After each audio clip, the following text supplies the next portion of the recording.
Hello, everybody. Come on in. Come on in. The Zoom is fine.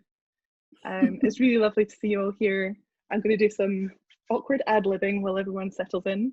Thank you so much for giving up part of your Sunday afternoon to join us for this a festive tooth, we've called it. We're in our Christmas best. Heather, show off your scarf, please. Can you? Yeah, there we are. Heather's got her scarf on. It's excellent. Psychedelic reindeer scarf.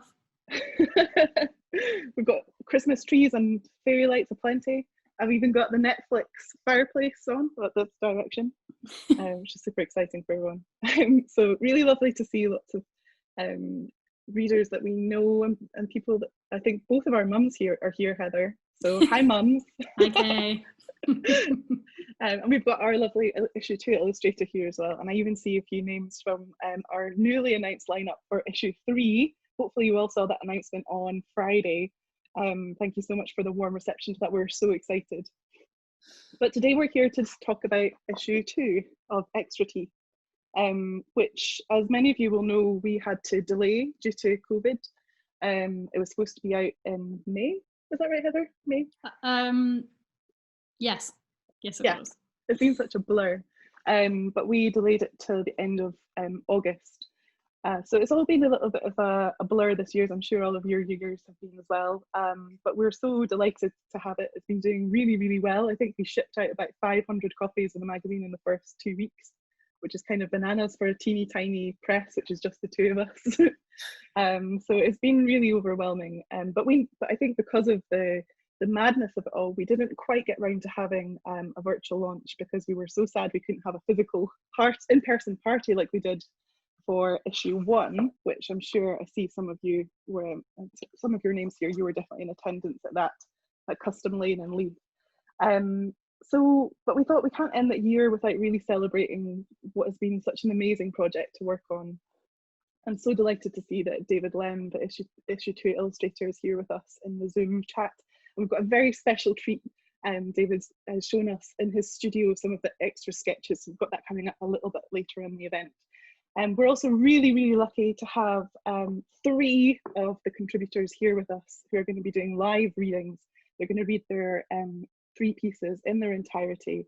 We've got the wonderful Jan Carson, Alycia Pirmohamed, and Rosie Garland coming up. So before we move on to our first reading, which is with Jan, I'm just going to hand over to Heather Parry, my co-director, who's going to tell us a little bit. She's going to recap the year for us in brief. Oh my God. Not socioeconomically or globally, mainly just around the magazine. Hello everybody, hello. I hope you've all got something mulled and something delicious. This is a too highly mulled alcohol syrup now, and this is a shortbread vegan mince pie. So hope you've all got something equally good. Yeah, it's been a weird one, hasn't it? As Jules mentioned, we were set to release issue 2 in May of this year, which is 2020. Yes. Having done our crowdfunder in, I think it was July 2019. I've mainly blocked that out because it still brings me out in cold sweats to think about it. But yeah, we did that in July, and then our first issue illustrator was Maria Stoyan, and we had a whole wave of amazing contributors. And then for our second issue, we opened up to submissions for the first time. And yeah, as you know, our second issue illustrator was David Lemm.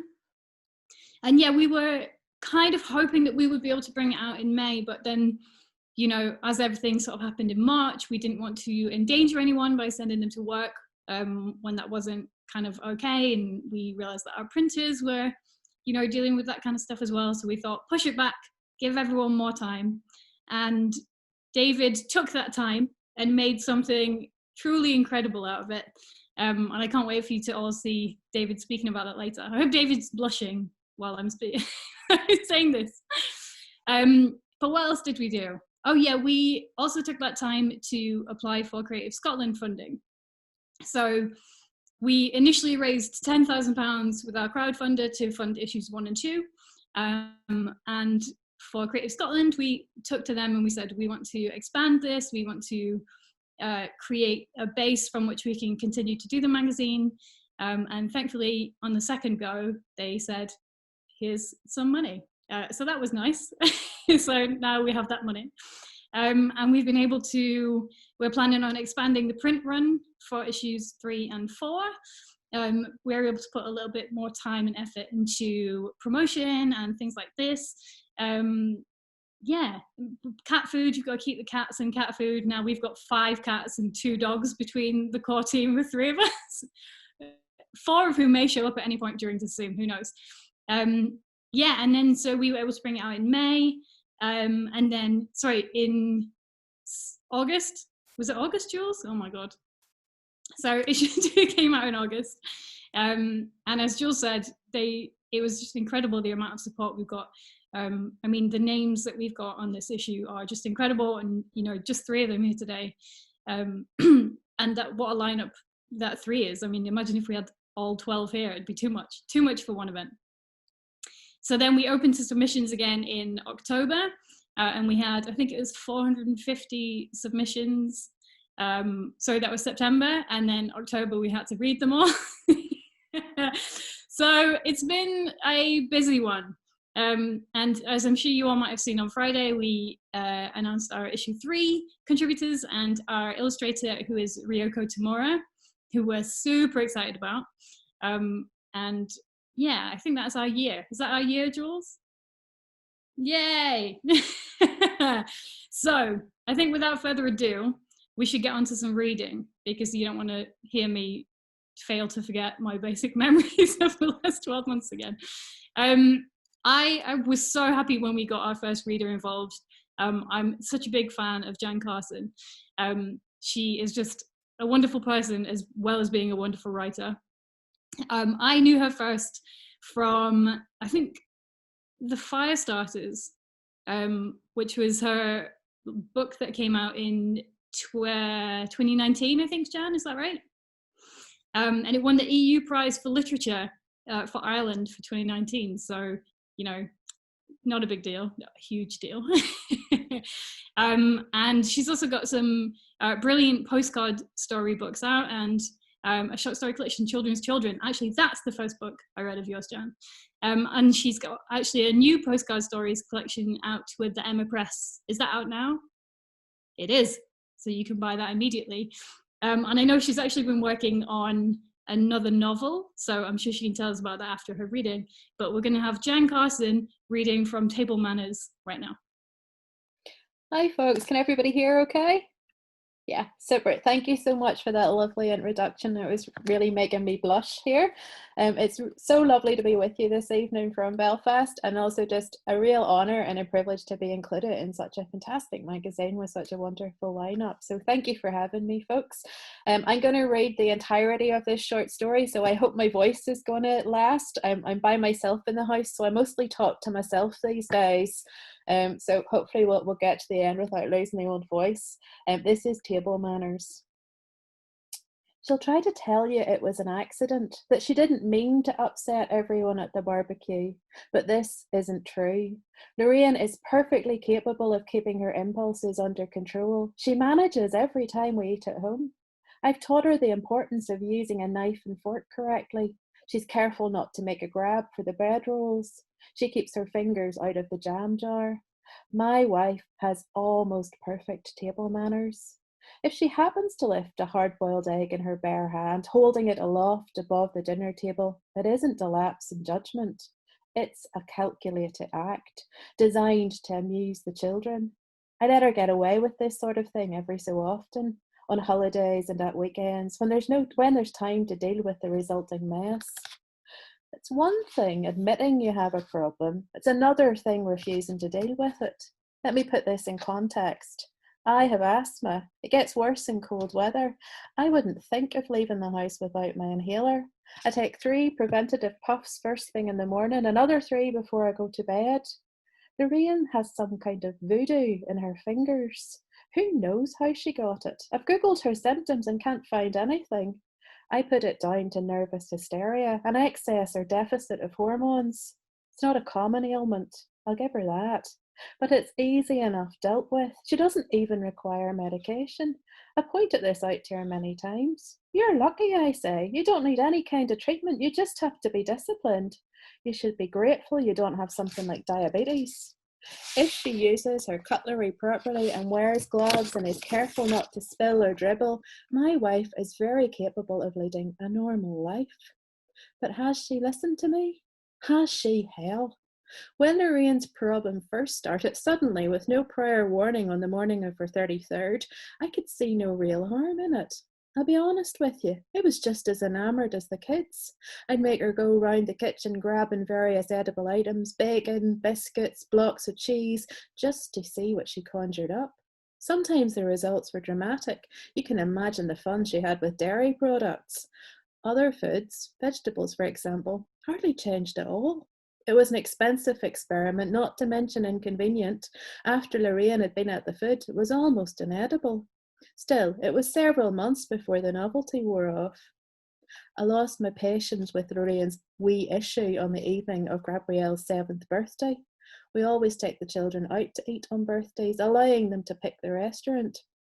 Gabrielle had a hankering for burgers, so I drove us to a burger joint in the city centre, one of those chain places modelled on the aesthetics of the 1950s drive-in. They seated us in a booth. Thank goodness for that booth, tucked away at the back of the room. Otherwise, the entire restaurant would have witnessed the whole palaver. My family would have made the evening news. We ordered cheeseburgers for the children, something called a giant stack for me, a plain chicken burger with avocado for Lorraine. Later, she had the audacity to say it was fortunate she'd ordered chicken. She'd been considering the pulled pork. Once we'd placed our orders, we all asked for knives and forks. The children are well trained. They knew their mother required cutlery, but there were no knives or forks.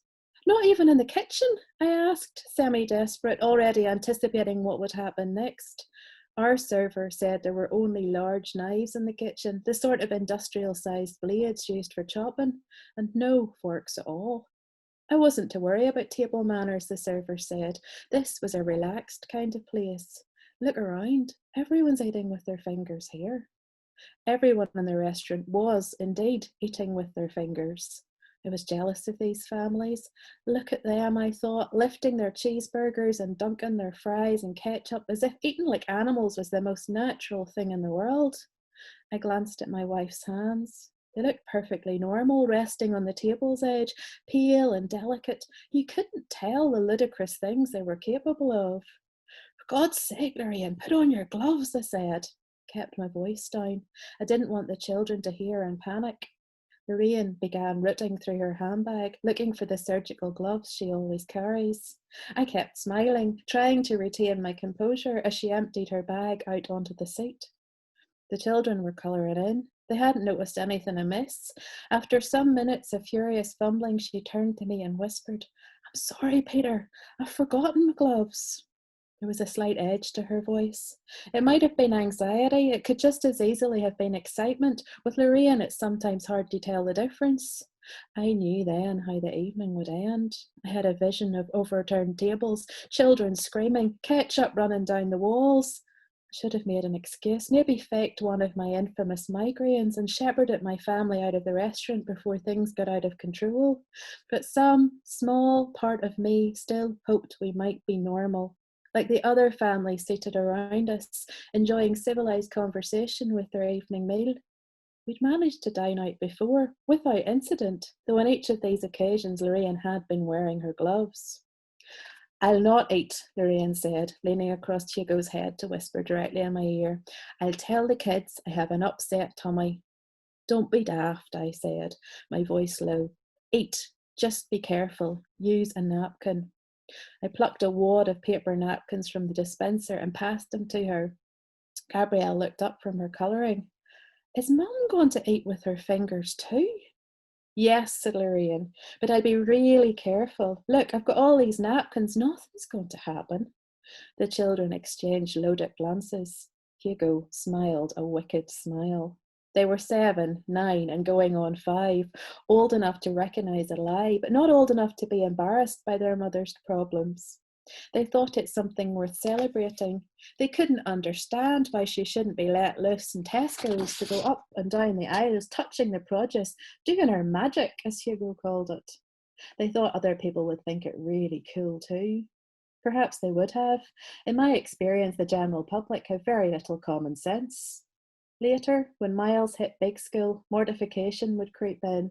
He'd refuse to eat out in public or bring his new friends back to the house. He was afraid of what he called incidents. A few minutes later, our food arrived, steaming from the kitchen. The burgers came in plastic baskets with a portion of French fries splintering on the side. They were dripping grease, slathered in runny condiments. I gave my wife a particularly pointed look. I was trying to say, maybe just stick to the fries. But she was already reaching for her chicken burger. She made a kind of sheath from several layers of napkins. The palm and fingers of her right hand were completely covered. She was doing her best to protect herself. Careful, I mouthed. She glared at me. I recognised this look. It meant, back off, Pete. I've got this covered. The children paused between mouthfuls to stare intently at their mother's hands. They looked like Christ's disciples in olden day paintings. Awed, expectant, a little afraid. I knew they were willing her to make a mistake. I was frozen in a similar state of anticipation, still hoping to escape unscathed. Lorraine managed 3 bites without incident. I watched her teeth slip through the bread and meat, her jaws circling as she chewed. I traced each swallow as it lumped down her throat. I was captivated by my wife's ability to eat like an ordinary person. Look at her, I wanted to say. Isn't she normal and magnificent? Then the burger bun, sliding on a slick of pulverized avocado, slipped loose of the chicken. The whole greasy mess began to fall apart. Instinctively, Lorraine made a grab for it. The napkin tore and turned to mush. Bare fingers met mayonnaise, bread, and most worryingly, meat. There was a beat or two of perfect silence. I could almost have sworn the restaurant's piped music stopped as all 5 of us drew breath. Then the noise started. That god-awful noise, like balloon rubber stretching, as everything she touched suddenly began to expand. The children knew exactly what was happening. They'd lost all interest in their own food. Hugo clapped his chubby hands in glee. "Mum's doing her magic," he shouted. People in nearby tables turned to stare. Our booth was almost hidden behind a serving station, but still, several diners got a right eyeful. They pointed. They shouted. They got out their phones and tried to video us to put up later on YouTube. How could I blame them? In different circumstances, I'd have done the same. The first time you see Lorraine unleash her gift, it seems like a miracle. As her naked fingers made contact with the food, each ingredient separated, returning to its constituent parts. She calls it uncooking, for it's the opposite of making a meal. I'm sure there must be a better word for it, a mysterious word, something similar to alchemy. The bun became a puddle of water, a single brown egg, a heap of flour, and a smaller pinched heap of salt. The mayonnaise separated to form a second egg, a sun-yellow lemon, vinegar, oil, salt, and a crusty sleek of mustard. And this mess might have passed unnoticed, quietly sitting next to the avocado, which was skinned again and also stoned, if the chicken burger hadn't made a similar transformation from white meat to clucking, flapping farmyard hen. The children were delighted. It had been months since Lorraine last did an animal.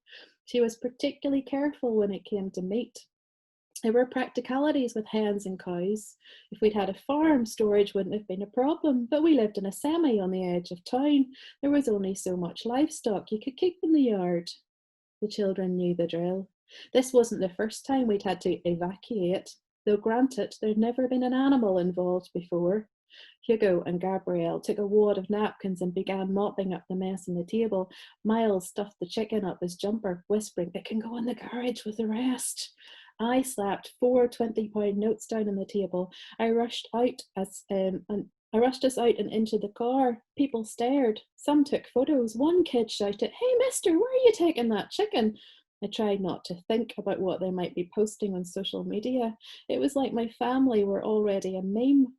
I smiled so wide my mouth actually hurt.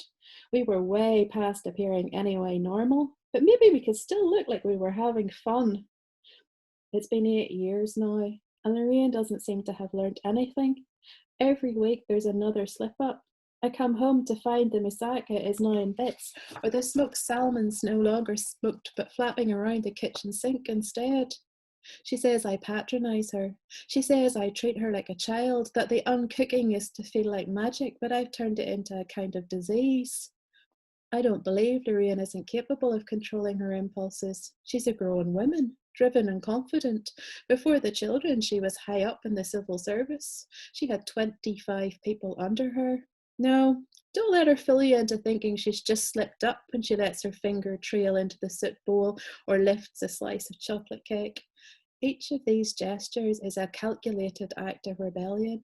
She's like a toddler, my wife, challenging my authority. She'll never admit it. She's far too well brought up. But every time she pulls this shit, she's saying, "Look at me, Pete. Have you forgotten what I'm capable of?" The incident in the diner was Lorraine's way of reminding me. Every time I come home to another uncooked dinner after a long day at work, I get the same message loud and clear, and you better believe I understood what she was actually saying when she caught my eye last weekend at the boss's birthday barbecue and silently mouthed, "Sorry, I've forgotten my gloves." In the past, she might have been content to pick at a salad or sit it out with a G&T, but that evening, I knew that my wife was going to ruin everything. There was a particularly hungry look off her. I knew she wouldn't be satisfied with anything but meat. Hooray! Thank you so much, Jan.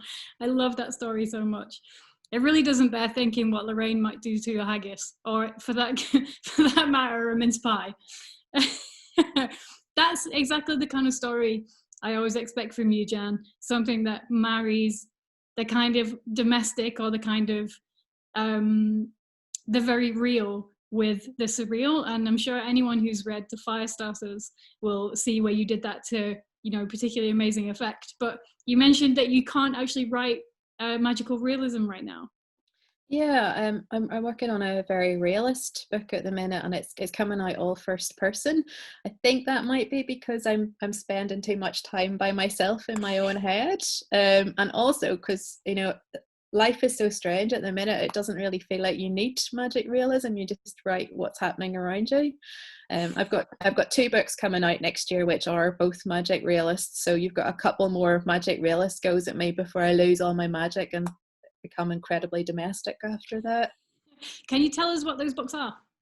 First one is called The Last Resort, and it's coming out in February. It's a short story collection which is also going to be broadcast over 10 weeks on Radio 4, and it's about a haunted caravan park on the north coast of Northern Ireland. So that starts in Radio 4 on the 3rd of January, and then in July I've got No Promised Land, which is set in a rural village in Northern Ireland in 1993, and is about a terrible thing which happens in a primary school but isn't related to the Troubles at all. I have to keep saying that because people classify it as Troubles literature and it's not. They sound amazing. I did wonder what the caravan research was going to turn into, because for a while you were canvassing research on Twitter. Amazing. Thank you so much, Jan. I think I'm going to hand over to Jules, who's going to introduce our second speaker, Alycia. Yes, thanks, Heather, and thank you so much, Jan. And before we move on to the wonderful Alycia, I just need to do a little shout out for this amazing illustration that accompanies Jan's story in the magazine by David Lemm, of course. And actually, Jan and Alycia are extra teeth 2 neighbours, because Alicia's story Cygnets is the very next story in the magazine. So here it is, this beautiful, beautiful full page image that accompanies the story, which you can actually buy as a risograph print. And I'll say a little bit more about those at the end. We've got some extra teeth goodies still available to get into the Royal Mail before all goes mad. So Alycia, we were so delighted and felt very smug to have managed to have secured her first ever prose piece in publication, because Alycia has been taking the international poetry scene by storm, and actually has won too many awards for me to possibly name in this short introduction, but including the 2020 Edwin Morgan Poetry Prize, and recently the Punnett River Prize as well from Yes Yes Books. She is an absolute force and a good friend of Extra Teeth, and we were absolutely delighted when she submitted a piece for the magazine, which is just absolutely astonishing, as you're about to hear. So we're going to have a little chat after Alycia's reading, but I think without further ado, I want to introduce, and I hope you'll enjoy the story by Alycia Pirmohamed. Thank you, Alycia. Just going to ask you to unmute now. Hello, thank you so much for that nice introduction. I feel similarly. I feel so happy that my first short story in publication is with Extra Teeth, because it's such a good home and I admire what you all do, and the lineup that I am in with is amazing, and I feel quite privileged to be here reading with a couple of those people. It was an incredible short story, and I love that we're neighbors as well in the issue. I was like very tempted to read along as you were reading, but yeah, I'm a little bit nervous because this is also the first time I'm reading this short story at an event, so there's a lot of firsts for me. But I also wanted to really quickly, I don't know if you can really see it, but I have the print and I have it up there, so you can see it. This is kind of an advertisement also for the prints. Yeah, so I'm going to read Cygnets, which is my short story in Extra Teeth, and I'm going to read the whole short story. They walk along the bridge. Alycia takes a photograph of a slug that she will eventually realize is out of focus. It is 14 degrees. Something about the sun is off, but neither girl pays attention. The shadows follow them cockeyed. Their bodies are staggered. Vivian's face is beautiful, round, and supported by a thin neck. Alycia is too tall, too dark, she often thinks, but delicate in her way. One walks through the leaves, the other treads around them. Truthfully, that day neither girl is good company for the other. Vivian is overbearing. She is the moon directing the tide. Alycia is withdrawn. She snaps another photograph, but it is impossible to see of what. It is her way to hold firm, because time has a way of rippling through. Above them, a flock of sandhill cranes traipses across the sky in a strange V. The left side droops. Imbalance. They are 17. The world around them feels old. Everything moves as if conditioned by some ancient dog-eared rule. Vivian stops to consider a swatch of spray paint on the handrail. Whether she is unimpressed or intrigued, Alycia can't tell. Earlier that day, Alycia had promised ghosts. What she doesn't know is that Vivian plans to swallow one whole, to somehow steal this spirit, to restore her own grace, her own aura, her own sense of being a living thing. Vivian has not told anyone yet, but she thinks she has already died. If not that, then something in her has weakened, or snapped, or let go. The cranes disappear. Still, the sun is not quite right. It should feel warmer, shouldn't it? After the bridge, there is a long staircase down into the ravine, and suddenly Alycia pauses as if in rest. Really, her heart has come out of hiding. It hammers in her chest, then settles into a panic between her ribs.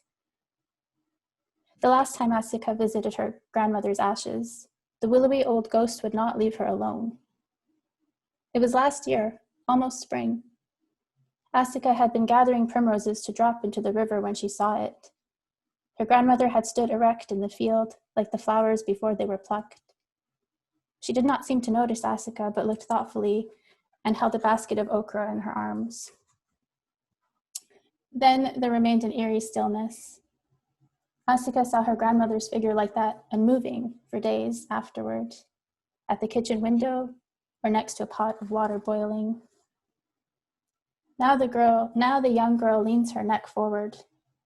Her black hair hangs in front of her eyes, hiding, she hopes, her concern. Maybe this is not such a good idea. The sun regains its composure. Small flocks of gnats descend from the trees. The other girl meets Alycia's gaze through the curtain of dark hair.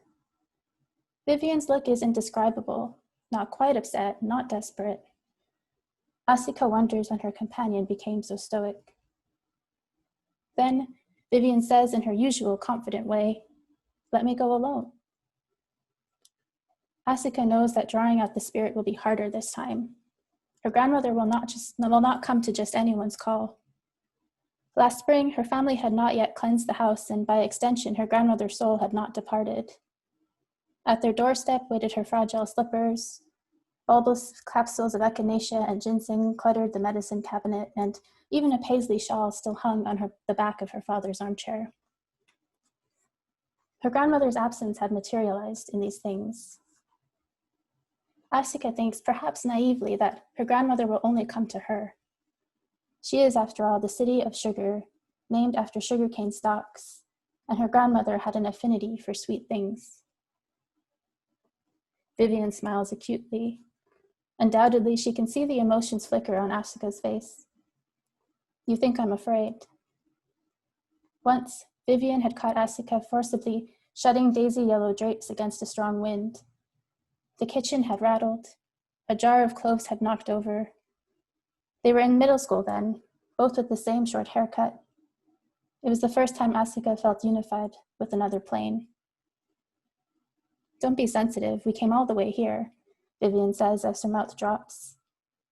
She has moments of petulance often, but Alycia is only beginning to notice them. When Alycia starts walking again, her camera swings diligently by her side. The ravine is bursting with wildflowers, but the girls pass by unaffected. Alycia feels as though all of her thoughts have caught in the trees, huge, towering maples that refuse to let them go again. Arrival releases nothing. Vivian stops beside her friend and scans the field.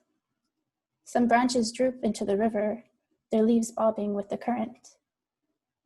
And there is grandmother, unfazed, hair captured resolutely at the crown of her head. The basket of okra swings, hanging from the crook of her arm. And Alycia thinks sadly that maybe she is always there, her grandmother trapped in the picturesque field like some ghostly caricature. Ahead now, Vivian turns back, her look almost scalding. I can't see her. By the way her expression crumbles, she must know that Alycia can. 4 years ago, Vivian had been diagnosed with epilepsy. Even now, the details do not feel real. Rather, they seem like a union of fabrication and a faraway past. Her mother had set out a bowl of dried fruit on the kitchen table. The bowl was a family heirloom, ugly even though it was decorated with cygnets. Vivian had lost her gaze to them. It had taken flight with them. Her little brother, around a mouthful of apricot, had asked, "Why are you staring at me like that?" Upon diagnosis, Vivian had come home and thrown the bowl to the ground, violently disassembling the swans. Absence seizures. Again, somehow, absence had materialized. Swinging, swinging. Alycia watches the basket to avoid her grandmother's face, peering out from underneath the brim of a wide summer visor. It unnerves her that Vivian can't see.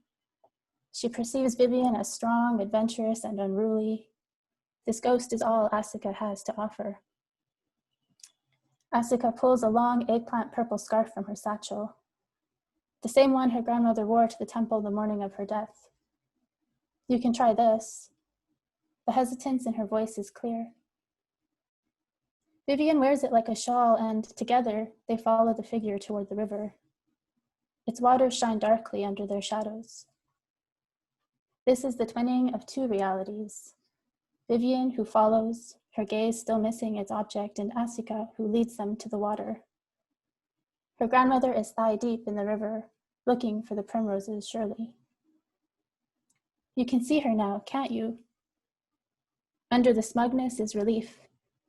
Alycia turns to Vivian, who is staring at the space her grandmother occupies. I told you. I told you. There is no reply. For a long while, there is no reply. Alycia, thank you so much for that. I think there's not probably not many dry eyes among us after that beautiful reading.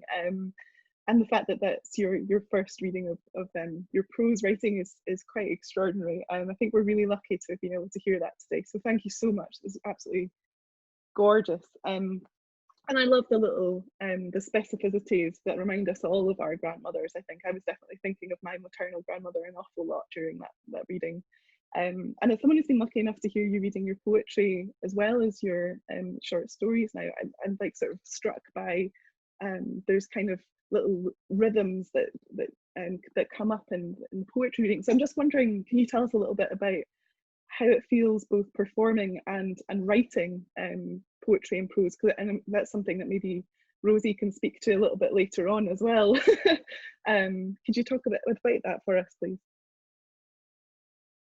Oh, sorry, I'll mute you again. It's my iron fist of Zoom hosting. Yes, thank you so much. So the difference, so kind of like the experience of performing and then versus the writing of, did you like mostly like in terms of prose or poetry, or? I think just wherever your head goes to, like, it'd be really interesting just to sort of hear about how that was for you as your first prose performance and your prose publication. Yeah, I think it's true that the way I kind of construct my short stories is very, very similar in a way to my poetry, just like, I guess, in terms of like rhythm, like you mentioned, but syntax. I was like reading and I noticed, like, I had practiced this reading because I'm also not used to reading really long pieces. So I think that was something that I needed to practice just on a like technical level. But also I was like, when I was practicing, I noticed there was like quite a lot of short sentences. And I felt like that kind of had the same effect in the reading as, you know, lines of poetry, because you have those pauses. So that for me, I think it kind of, after the fact, because I wasn't thinking about this as I wrote the short story necessarily, but it kind of after the fact, I guess I kind of felt like, oh, this is where the resonance is with my poetry writing kind of came in, was in those pauses and those short sentences that were maybe sometimes just like a statement that was like pushing the narrative, but often, because of my style, probably more often like an image of some kind, or like something about not necessarily the physical world, but like an emotion, I guess. But yeah, I think the other thing is like, what's really sometimes a little nice about reading a poem is like, you can get really self-conscious halfway through, but you know it's gonna end soon. And you can just move on to another poem, or you can switch like your set according to the vibe kind of the room, because sometimes I'll have like several poems and then I can just be like, oh, this one doesn't feel right today. But like you can get, I guess, like as you read a longer piece, you kind of, it is a bit of endurance as well, in terms of like being really confident in the piece and that people will want to hear it to its end, which is a kind of different experience as well. Yeah, well, I hope you enjoyed it, and I know certainly I did, and I think I can see lots of smiling faces in the gallery view, so I think everyone, it's safe to say everyone absolutely loved it and you nailed it as usual, so thank you so much for that. And you've brought out your first collection, so you had a chapbook, Faces That Fled the Wild. Do you want to tell us about your first collection? Okay, yeah, it's still so new. It's like the full length that's coming out with Yes, Yes. It's so new, I don't even know like the really specifics about it yet, but it's been accumulating for as long as I've been writing, because it's just poems from when I first started writing, and then like more recent work too, just because as it is my first collection, there's just so much to choose from and kind of create and build a narrative from. So that's quite exciting. So I can't really give out any specifics, except that I'm really excited because I love Yes, Yes books. And I think it'll be a really great project. And I'm excited to have finally a home for like a whole suite of poems. That's so exciting. And is it going to be available? So you're a Canadian living in Scotland. Is it going to be available on both sides of the pond? I think so. Yeah, that's kind of the conversations that I've been having as well. So that's so exciting. Thank you so much, Alycia, for joining us. It's been an absolute treat. Thank you. We really love that. Cool. So I think we're going to now go into our special exclusive feature just before we introduce our last reader of the day. Thank you again so much for coming. And as Heather said in the chat, if you've got any questions or comments for our readers, please do pop them in the Zoom chat there. So now comes the techie bit. We're now going to, I'm going to share my screen. And I think we've got a share screening within a share screen. So we're going super meta in this Zoom chat. We've got issue 2 guest illustrator David Lemm, who's presented a little video for us in his studio, which he filmed earlier in the week, where we get to see, it was the first time that Heather and I got to see them as well, actually, the early, like all of the early sketches all together, and sort of hearing about his early process, particularly in lockdown. So hopefully you can all see my screen now. Heather, can you nod for me? Can you see the screen? Excellent. So you will be able to see on the right hand side all of our faces smiling and twinkling fairy lights. If you don't want to see those, you can see at the top, so it should say you're viewing Jules Davskin's screen. Next to that there should be a bit saying options, and you can choose to hide the video panel. There'll be words to that effect. Anyway, here we go. Here is David Lemm on creating the illustrations for issue 2. Hello, I'm David Lemm. I'm an artist based in Edinburgh, and I did the illustrations for Extra Teeth issue 2. Jules asked if I could talk about the illustrations, so I'm going to chat a wee bit about the process of making them.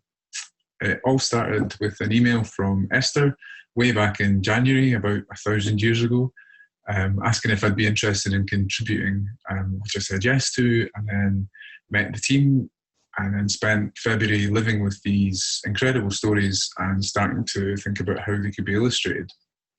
It was really an exciting challenge to illustrate a whole magazine, and I was really keen to make the illustrations feel like they were part of the narrative themselves, giving an additional layer of narrative for the reader to investigate, as well as representing each individual story.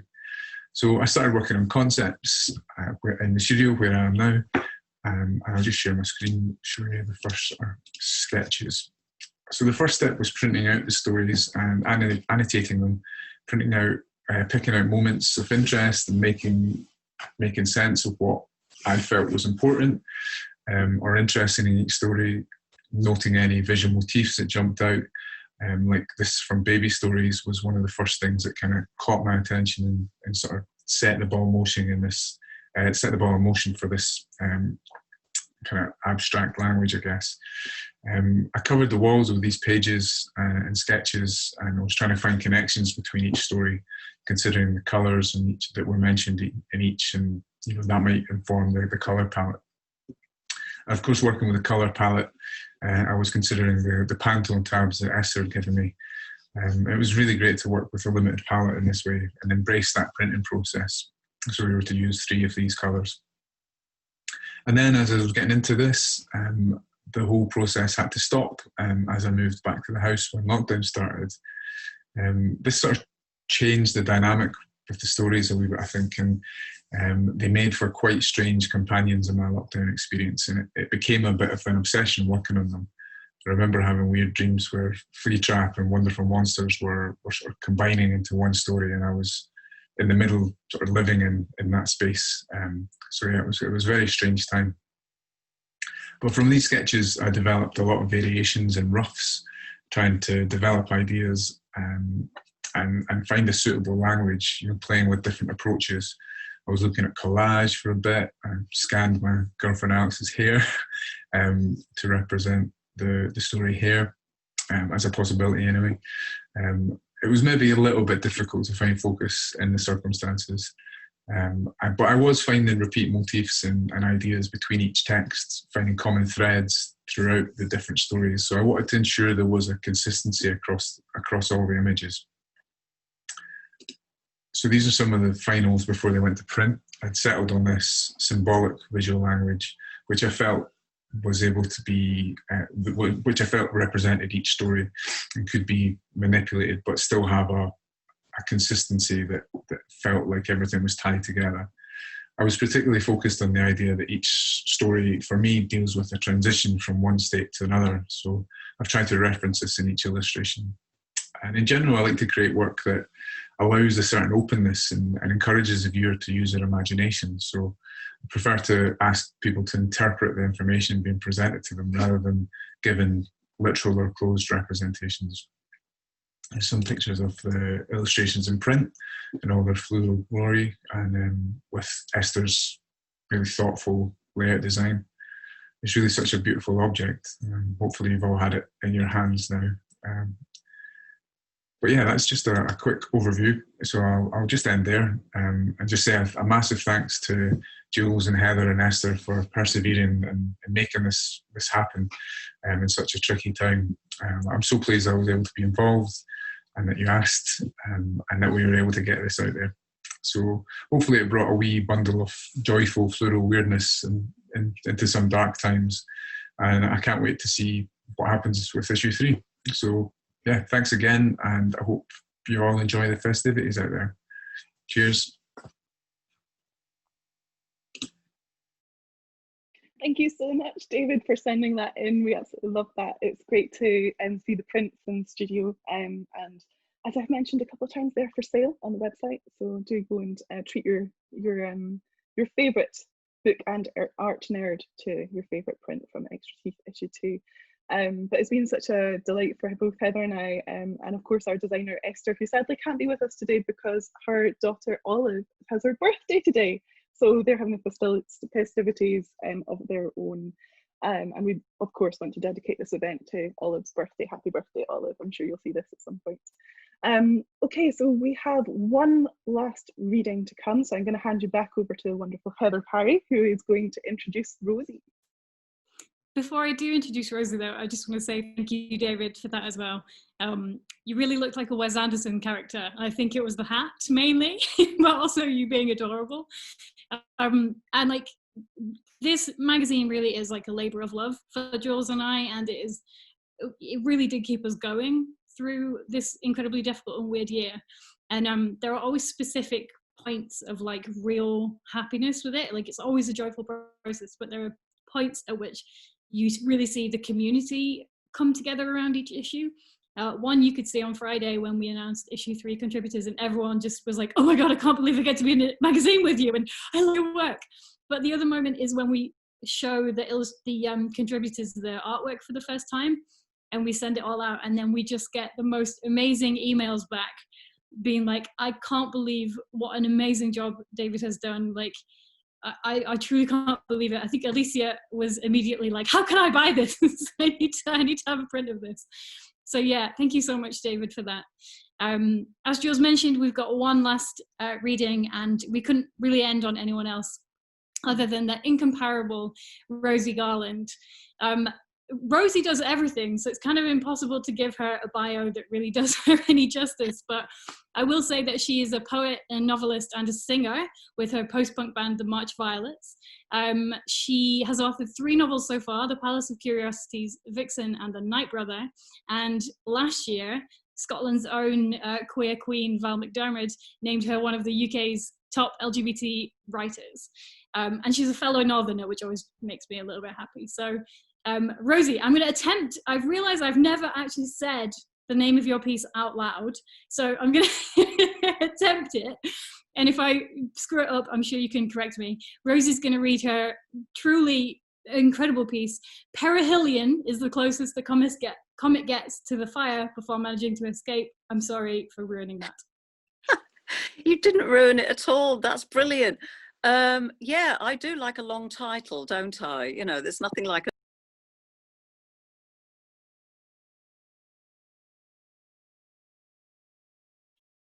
Oh, Rosie, I think you've muted yourself. Jules, can we unmute her? Oh, I unmuted. Can you hear me? yes, we can hear you. Okay. Brilliant. I unmuted, then I must have got muted again. Right. Hello. Perihelion is the closest a comet gets to the fire before managing to escape. You did good. I'm really interested in stars and comets. I failed science at school quite heroically, which is why I've got interested in science since I grew up. And in fact, I'm wearing stars around my neck. So I'm wearing comets around my neck, going round and round, orbiting my neck, because I thought that would be the thing to do. And I suppose another way of describing this piece is it's how Halley's comet made me gay. And there are bits. Is it a poem? Is it an essay? Is it a piece of autofiction? Who knows? Who cares? Let's hope you enjoy it. And there's bits of encyclopedia stuff about Halley's Comet in between the story. Fiery star made its appearance for several days, declared there would follow some great calamity, portent of doom foreshadowing imminent fall. Cartoon, 1986. Pressed between the body of a man and a concrete balcony, I wait for promised fireworks. To spark myself into believing this trapped feeling is flirtation, I swig arak, the local firewater that strafes the throat with gasoline. I'm just a girl who can't believe she's here until a boyfriend's attention sketches her from smoke to solid. If not him, there'll be another to fill me with existence. My mother said, men will make you cry. Who cares about crying when the alternative is the vacuum of absolute zero? I get in another gulp to drown a bloom of hip bone bruises. Alcohol mimics fullness, but drains far too quickly through my punctures. There. He smears a finger across the sky, points at a blur too dim for the name comet. No, there. 1986 apparition was the least favourable on record, opposite sides of the sun, the worst viewing for Earth observers for the past 2,000 years. Halley, I thought we had a deal. You'd stage a perfect flyby, a bells and whistles shawl of flame across the sky, and I would toe the narrow line of girl wants boy. But you're playing peekaboo on the wrong side of the sun, ripping up the book on stellar etiquette and bending the sky to your own kinked rules. While I'm trudging a half-life in the mud of other people's fairy tales. One day my prince will, etc. Assumed they must follow straight paths through the solar system, uncertainties in the modelling of non-gravitational effects. Its pronunciation is uncertain. I tip back another mouthful. Gag. See stars of sorts? Somewhere out there, Halley is trying to get the message through the signal crackle of my interference and remind me how once upon a time I splashed outside the lines and didn't care, didn't know it was a mess. Before I learnt the science of satisfaction was a man to fill my void with fitting colour. Rather than trust the evidence of my desires, I hog-tied self to the safe trajectory of marriage, husband, happy, ever.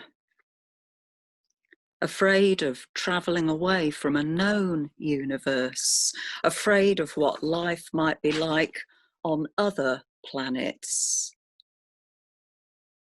Orbital eccentricity determines the amount by which its orbit deviates. Given the irregular shape, Halley's rotation is complex.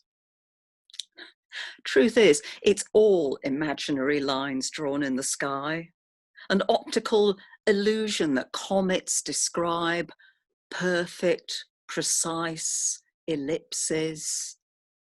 There's no straight path through the universe, not for Halley, not for me. Size of a moon, and I couldn't see it.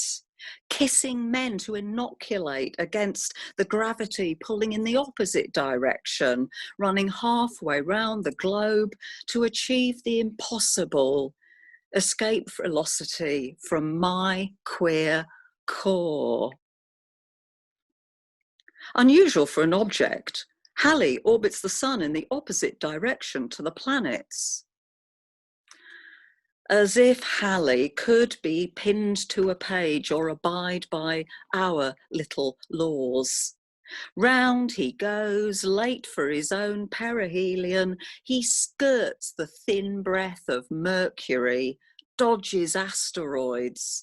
A bearded beauty, teetering the tightrope, he is all kinds of disobedient. He has had 10,000 revolutions to imperfect his Bonative Ardy or Dolly Shriek up and down the back alley of the solar system. And I have just the one. Its dynamics chaotic and unpredictable on long timescales, veering from orbit. On Halley's return, I will be dust that sifts the space between worlds. I have tonight or never. I can keep shredding myself with repetition of what I don't want, don't need, a black hole sucking the years dry, or accept that I'm erratic, paths spiced with deviation. As Halley approaches the sun, it expels jets of sublimating matter from its surface which knock it off its orbital path, great enough to significantly alter orbit. Time to wake the hell and Eden up, ignite my supernova. The man pours another shot, swirls the oily puddle. It reeks of petrol. He leans in, laughs. Baby, can I light your fire? No, to one more for this road. I am not Comet locked into the A to Z pull of a sun that will one day destroy it. The sky is a blank page on which to sketch new constellations, off the map, a long way from perfect circle. Ejected from the nucleus, jets of volatile material burst outward, freed from the comet's icy core, disconnection events. The tail completely breaks off. Thank you so much, Rosie. Thank you. That was fantastic.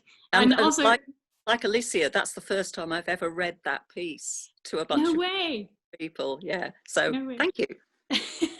That was that's quite a challenging piece to read as well. As you said, it's so kind of formally experimental, and it's got these different kind of disembodied voices in it. It was also a masterclass in a well-placed eyebrow raise, I think. You mentioned in our little chat before the event started that you've been struggling to write poetry. Yeah. But how have you been able to write something like this, which is neither one thing nor the other, not quite fiction, not quite autofiction, not quite poetry? I do love writing. I mean, apparently all the smart young people are calling it hybrid these days. And I do like things, not surprisingly, as you may have guessed, I like things that kind of elude labels and maybe fall in between and outside. No surprise there then, really. And yes, I'm really enjoying, I mean, I can't write poetry at the moment. I just can't do the big poetry thing, but I'm finding I can write things that don't fit, that are out of joint, maybe because the time is out of joint and doesn't fit. So yeah, maybe it fits that. Fits by not fitting. Yeah, a fragmented writing for a fragmented time feels kind of right, doesn't it? Yeah, actually I am writing a lot of fragments at the moment. Thank you. Good word, fragments. Thank you.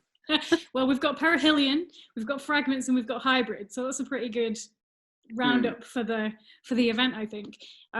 Rosie, thank you so much, and thank you so much to all three of you. I'll let Jules do the big roundup, but I just wanted to say 10,000 revolutions, as Rosie said in her piece. I think that's a pretty good goal for 2020. Jules, will I flip to you so you can do a big goodbye?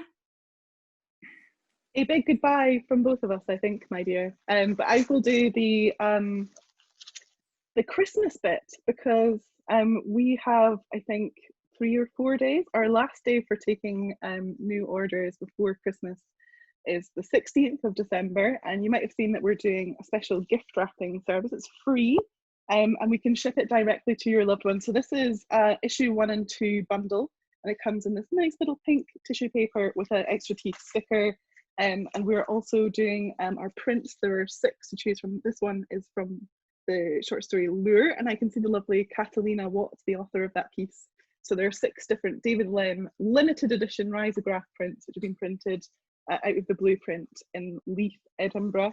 Once they're gone, they're completely gone, and there are a few that are, I think, about halfway through their print run. So if you do want to scoop up 1 or indeed all 6 prints, please do that sooner rather than later. And if you buy all 6, then you get 1 free effectively as well. So I think that is us for tonight. Thank you so much everyone who's come along. It's been really enjoyable for both Heather and I, who have been kind of itching to have a celebration for issue 2, but I think in the current way of things couldn't quite imagine what that looked like. But I'm so glad it looked like this, and I'm so glad that you all came. I'm so glad we had such wonderful readings.